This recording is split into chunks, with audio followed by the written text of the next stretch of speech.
ప్రకటించింది. ఆటోమొబైల్, రవాణా పరికరాలు, మెటాలిక్, నాన్ మెటాలిక్ మినరల్స్, ఆహార శుద్ధి విద్యుత్ పరికరాలు తయారు చేస్తారు. తెలంగాణ, కర్ణాటక రాష్ట్రాల సరిహద్దుల్లో ఏర్పాటయ్యే ప్రాజెక్టు ద్వారా రాష్ట్రానికి లబ్ధి కలగనుంది.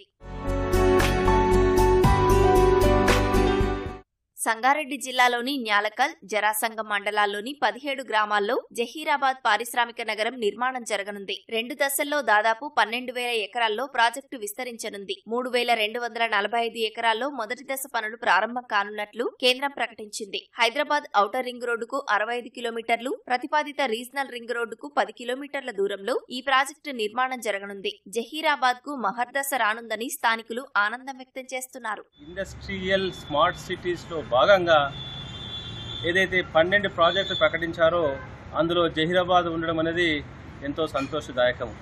జహీరాబాద్ ప్రజల తరపున కేంద్ర ప్రభుత్వానికి ప్రత్యేకంగా జహీరాబాద్ ప్రజలకు ధన్యవాదాలు